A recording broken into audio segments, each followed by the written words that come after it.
Hey everybody, Doug here from 2 Plus Stuff, and we are doing another preview review, which is what I'm going to start calling these things, where as GW puts up news articles, we talk about them, because some people can't read during their day jobs and they want to hear the news and keep up to date and get excited for stuff. So that's exactly what we're going to do today, and today there is a announcement regarding just a few ideas on how to build your new Flesh Eater Quartz army. Now I know some YouTubers and like that already had the book and they just talked about it and stuff like that, but when you see the designers and the people who get excited about these products talk about how to build an army, it sounds awesome. And there are some cool little nuggets of information in there. So we are going to do just that. We're going to explore this thing. If you go to the Warhammer community page, it is this one called A Mordant Menagerie, Building Flesh Eater Quartz Army. Let's see here. And all right, so Mordant Menagerie, Building Flesh Eater Quartz Army.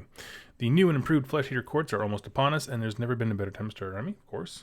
Flesh Eater Quartz are very flexible with a range of potential battleline options, which is true, and a very powerful army build. They actually just won. Did they win LVO? They were up there. They were in the top 4. I know that. I don't know if they won, but that is really, really cool.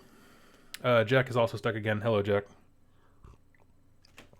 Sorry, I got my coffee here. Let's see here. Today we're looking at one of the most unusual available in the new Battle Tome. So army builds that you might see. Honestly, there's game to it. So let's talk about it. Step 1 is picking a Grand Court. Now, they've mentioned this Grand Court before. Lehman Russ, thank you. They did win LBO. Awesome. With the old book, I might add. So they did mention the Grand Courts, at least the one we're going to talk about here today before. But this is the one... it is called, Gristle Gore, and it makes Royal Zombie Dragons, the riderless Zombie Dragons, and Royal Terrorgeist count as battle line units. Additionally, your monsters and heroes get a nifty boost to their power in close combat from the Peerless Ferocity rule. And that rule reads, if an unmodified hit roll for an attack made by a Gristle Gore hero or a Gristle Gore monster, so any hero riding one of those monsters or those monsters individually, if the hit roll is a 6, unmodified, that attack inflicts 2 hits on the target instead of 1. Make a save and wound roll for each. That is actually a battalion bonus for one of the Beasts of Chaos battalions, and it's brutal. It is truly brutal because you start hitting above your weight class, and that is phenomenal on something like Ungor, but it is outright lethal on something like a Terrorgeist. So that is massive. Keep in mind, the breath attacks that those beasts have, they don't necessarily do like normal hit and wound sequences, so it probably won't affect those, but they do have a lot of like thrashing with their wings and tails and stuff like that. So all those things would matter. Call to War, the unique Gristle Gore command ability, is also well suited to monster-based armies, allowing you to deal some extra damage to anyone who dare to take down your favorite beasts. Let's see here. Basically, what this means, it's very wordy, but what it's trying to say is if you have a monster or a hero that has not attacked yet and it gets destroyed, then you can spend a command point and they can do their full attacks. Okay, the actual wording of it is uses command in the combat phase. If a friendly Gristle Gore hero or Gristle Gore monster that is not fought in that phase is slain while it is wholly within 12 inches of a hero or 18 inches of your general, you can spend a command point. If you do so before that model is removed from play, it can make a pile-in move and then attack with all its melee weapons it is armed with. You cannot pick the same unit to benefit from this ability more than once per phase.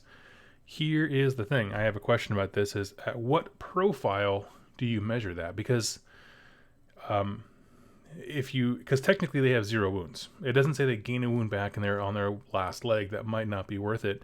If it is clarified that you can hit at your full health, that is awesome, and I would absolutely love it. The thing is that you can see situations, even if you make it so that whatever profile they were last on before the combat phase, that's the one you use. It's not unreasonable to say, like, I've seen it happen before with Glotkin, where it'll be at full health, and then like something nasty, Retributors with big old hammers will drop down and kill it in one go.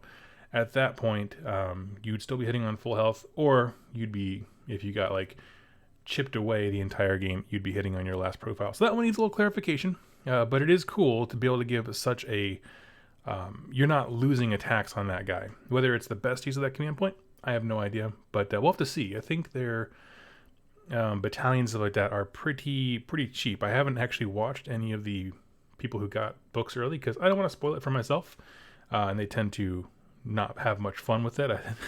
But Yeah, Kingbred says I believe it's the lowest profile, which I don't know. I'll have to look at the attack profiles again for those pieces. That might not be worth it, but it's cool. If you need it, like late game, if you need it, it's a really good thing to have. I will say that. Let's see here. Because the thing is dead. True, but there's no 0. I don't know. With the battle line, with Gristlegore as our Grand Court, you can get the fun stuff straight away, grabbing as many massive monsters as you can. You'll want to start this army with 2 Royal Zombie Dragons. Okay, that's 2 battle line, and 2 Royal Terrorgeists. Holy smokes. Okay, so that's your 4 Behemoths and 4 battle line because, well, yeah, it's 4 battle line because Terrorgeists also count. Okay, so that's huge. You're going to want to take... So that means you can't, in this scenario, you can't have a hero riding one of those things. They just suggest taking 4 creatures, which is cool.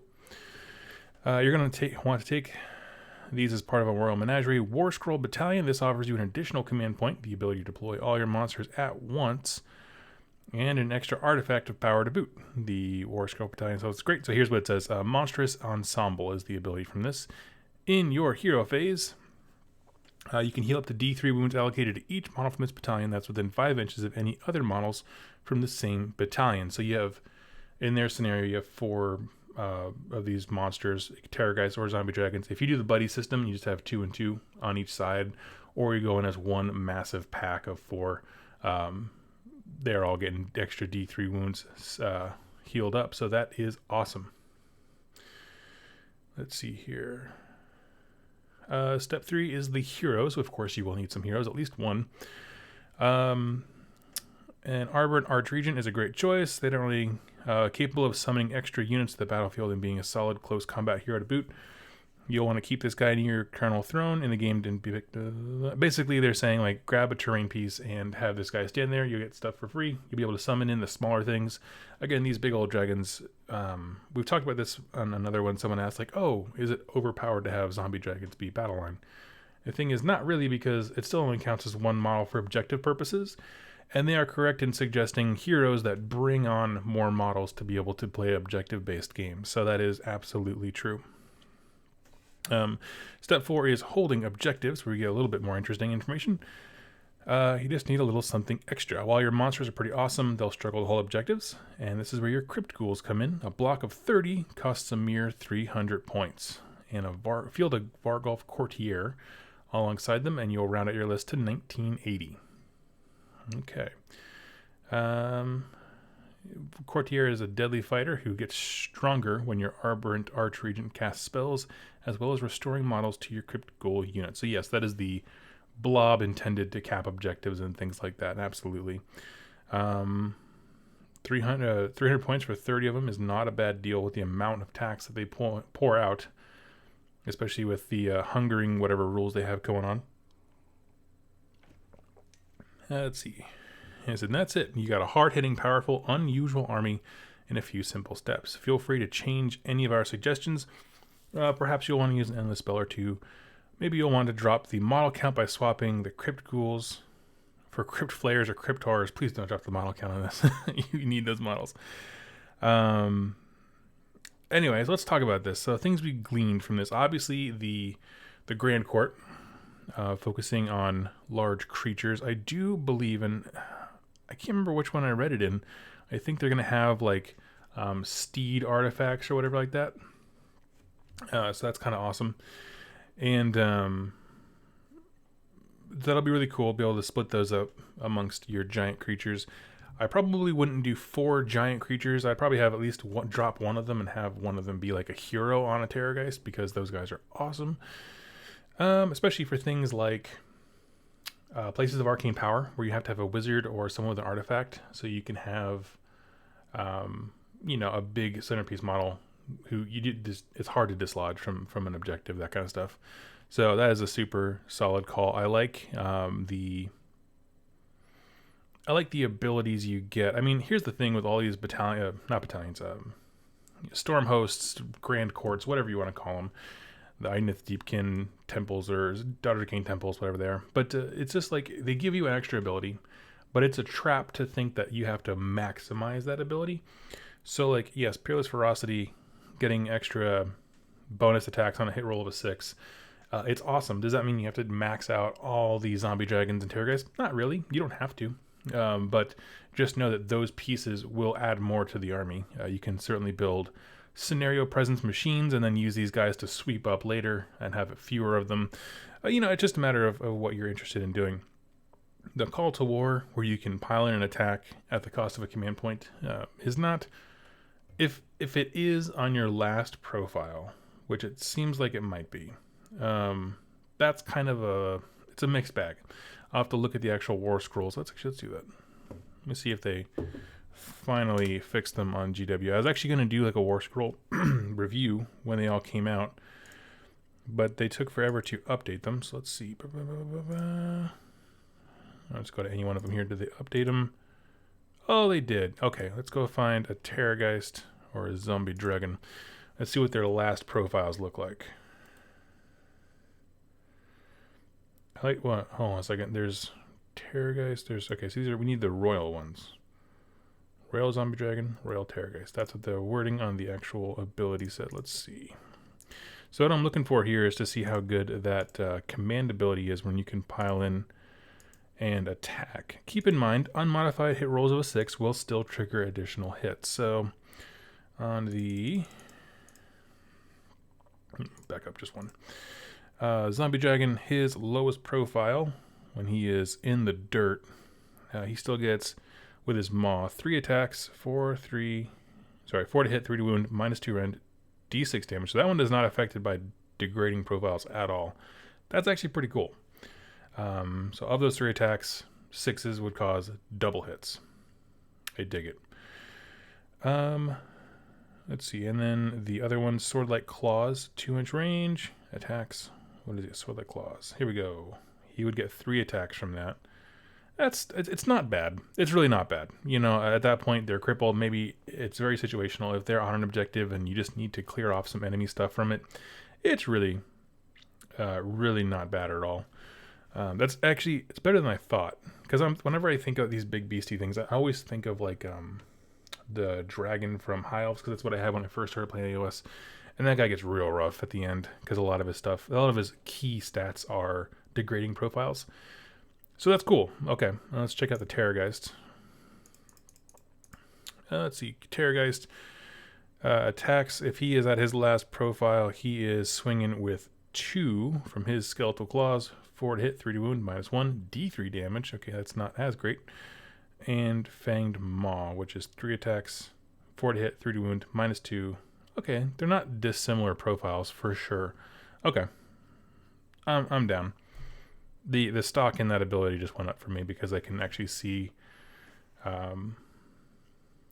what the last profile would look like. And that's the worst case scenario. But also understand that they also, like the Terrorgeist, his missile weapon, the Death Shriek, it doesn't degrade. Nothing about it would. There's some cool stuff. So I dig it. Also, you have the ability to bring back D3 wounds, so that kind of helps. Kind of keep that thing from slowing down, like the negative effects from catching up to you. So that's cool. Let me see here. I'm just pulling up here the battle line. The fact that they are a battle line is pretty stinking fun. Here's the thing, bird's eye view, backing out of this. What I love about this faction, first of all, I'm going to zoom in on this picture because it looks astounding. The thing I love about this army that they have explained to you requires you to buy 3 start collecting boxes, another zombie dragon kit. Actually, here's what you do. You buy 4 start collecting boxes, and if you have the Archregent and, what is he? The Vargolf. This is literally that army. It is that army with bodies to spare so you can summon more stuff. And that's pretty stinking cool. And someone in the chat earlier asked, is this a good starter army? And I'm going to be honest with you, I don't have the battle tome. Mine, I think, got delayed in the mail because of the winter storm we're experiencing. But what I would say is, in terms of approachability, this is certainly the most approachable army. You have a spell lore, you have very clear abilities, you can build it, we know, in ways that focus on the large centerpiece models. But of course, they've always been horde models, and there's also the third option of that kind of in-between with Cryptars and Flayers and Vargolfs and all that kind of stuff. I think, as of right now, this is certainly one of the most newbie-friendly armies I've seen in terms of accessibility. You buy a Star collecting box, it's just the perfect way to expand every single time. It's awesome. If you what actually comes in the Flesh Eater half of Carrion Empire? Let's see. Make sure I don't get this wrong. So you have got 1, 2, 3. So you have 2 sets of the Crypt Horrors, which can be built as Crypt Flayers or the hero variants. Looks like 20 ghouls and the Arch Regent. So if you were to buy, you can't. It's probably not a best place to start for that specific zombie dragon and stuff focus army, but it is a really good place to start for the army. The thing is about this, the only downside in terms of newbie friendly stuff is that they summon a lot of things. And so you're going to want extra models. And for some people, that's really a turnoff, like buying things because it just feels like a money grab. I'm not one of them. I think it's really cool. It's part of their abilities. If you don't want to focus on summoning things, they have a ton of mechanics for regeneration, and that's definitely something you can lean into. Their endless spells, we talked about that. And that's kind of the thing to focus on. So let's, I'm going to duplicate. Let's combine this with the endless spells thing, and let's see if we can come up with anything cool. So the biggest thing, I think for sure, is the fact that you can summon new units, excuse me, with the throne. But here's the thing, if you're talking about this Zombie Dragon and Terrorgeist heavy list, those are huge bases. And the reason I bring up huge bases is if you want to control charge lanes and things like that for your enemy, you can do that, and things like the Cadaverous Barricade will also do that thing, and that is incredibly powerful to have that much board scenario presence, shutting down charge lanes, engaging the enemy far ahead. All of these endless spells we talked about, you can throw them really far ahead, and also all these flying beasts can fly really far forward, and so you get this really cool effect where you can be incredibly aggressive turn 1. As far as the Chalice, which I think is the standout, for each model that's slain, that's yours and the enemy's, on a 4-up, you can either heal a wound allocated to a Flesh Eater Quartz model, which does include big zombie beefy dragon dudes, or you can add a model to an existing unit like a Crypt Ghoul. And so when you combine Chalice of Oshran, which has, you can set it up within 24 inches. Okay, so here's what I'm thinking. You get your zombie dragons, you summon the Chalice as far forward as you can, you rush these guys up, and they start thrashing stuff, because on first turn, everyone's at a full profile. You're going to, back and forth and probably take some damage, but if you're smart with your charges, it's probably not going to be that bad. You're slaying their stuff, and you get to heal up. So any of the damage that you have taken that first round, reasonably, you'll probably get a decent chunk of it back, and then your opponent goes. But by that point, you have pushed their stuff so far forward with units that are at pretty close to high health. I think that would be really, really good. Combined with the fact that the next round, the second round of combat, second turn, right, your opponent then goes, they're swinging back at you, and of course, because it's I go, you go in combat, you're still killing more things. Therefore, you will again be able to heal those beasts up. So those ability to like chuck the Chalice so far forward and have such an aggressive, massive unit with a lot of attacks is awesome. It's actually truly awesome. And so I think that's something that and I don't know a lot of folks have really focused on. This Chalice is amazing for that exact reason. All right. And let's see here. Someone said Collider 115 Horde Flesh Eater Quartz is cool though. Yeah, no, here's the thing though. What they've described, I'll go back here with this, right? This is 4 big models, and then 32 other models, right? 30 ghouls, and then the Arch Regent and the Vargolf, right? So collectively it's 36 models, but remember, this Arch Regent dude can summon more on. And you're adding models to existing units if you do throw the Chalice that far forward. So it's pretty stinking sweet. And in that sense, you still get the power of a Horde army without doing what I do with Beasts of Chaos, where it's 96 dudes. Like it gets exhausting to move that many models, to be honest with you. So yeah, Does anyone have any questions for me, thoughts regarding that? I think combining concepts like the Chalice is definitely the biggest one. The Stampede was probably the one that I was least excited about. It's just a really good way of doing mortal wounds, but it is predatory, so you got to think about that. If you were to throw this up there, if you built your list in such a way that you threw the Chalice up, were super aggressive with the beast and did this guy, and you just said, no matter what, I plan on going second, because this actually works really well. Okay, so this is computing in my mind as I'm talking. You try to have the lowest drop army you can with this. Remember, all your beasts are in one battalion. That's awesome. Maybe do whatever the new version of Ghoul Patrol is. Be super aggressive, rush forward, assuming you get the first turn. And then with this Endless spell, you just plan on going second in the second battle round. Because this way, with the combats, you'll have a chance with the Chalice to heal your guys back up again. And you get to guide this amazing Endless spell that can move 14 inches and devastate stuff if you get it just right. So, I think that's probably what I would like to do. Low drop armies, try to go first, plan to go second in the second round. Because at the end of each round, thanks to the Chalice, you're still healing up units. Even if it's not your turn in combat, you're still killing stuff. So that's really important for the purposes of this thing.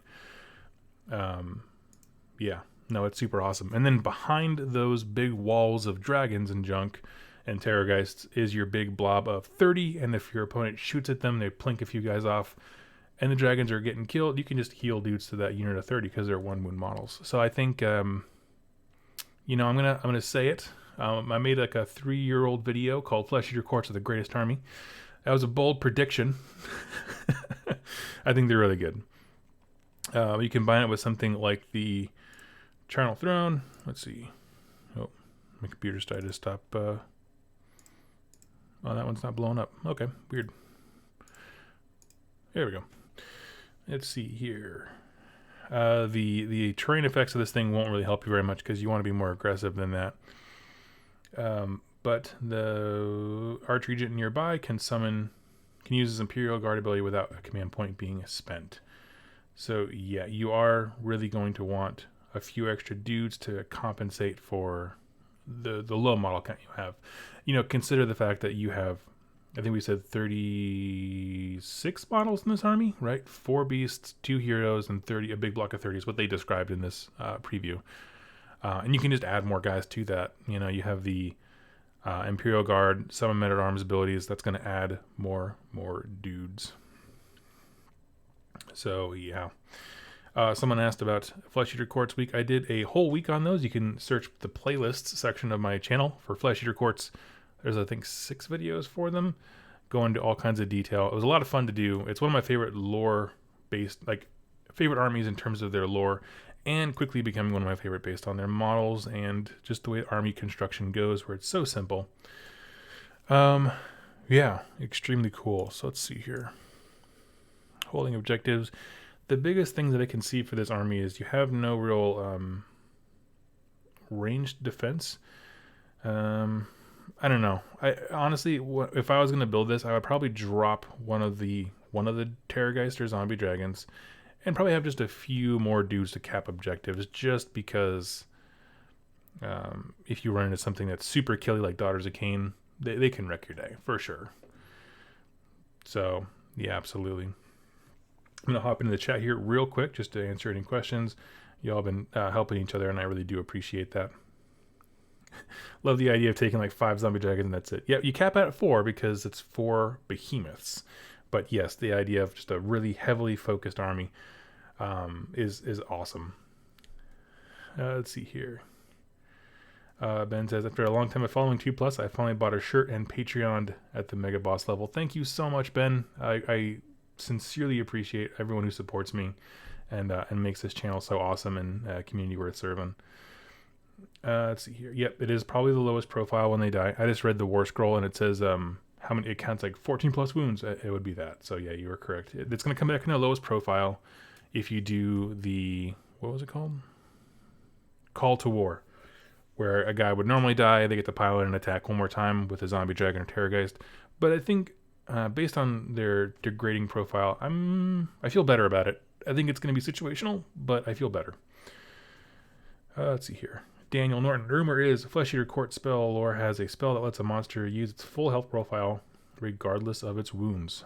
There's, I think, Gorilla Miniature Games did a review. I kind of struggled to understand him because after about an hour, and he kind of just mumbles through it. But I wouldn't doubt it. That seems like something that they would have access to for sure. Let's see. Building my loon shrine as I watch this. That's awesome. I love it. Green Acid, have you read the fluff about Blister Skin Court? Angels, Priests, and Paladins lore is great. I haven't read it myself. My book's been delayed because of the winter storm we're experiencing, but I really do hope to. I love the detail they've gone into for all of the, what do you call it? Stormhost equivalents, whatever you want to call them. These are grand courts, so that's cool. Let's see here. Pre-ordered Carrion Empire. Super excited for it. You should be, my friend. I sort of don't get the hype behind Flesh Eater Courts. What makes them so cool? They all kind of look the same. Well, the hype really for a few reasons. For me, as someone who's trying to get people in the game, they're the easiest army to get into in the terms of you only ever need to buy a start collecting box and this Archregent model, and you can have one of the most diverse armies. Yes, they all have a very similar aesthetic. I will give you that.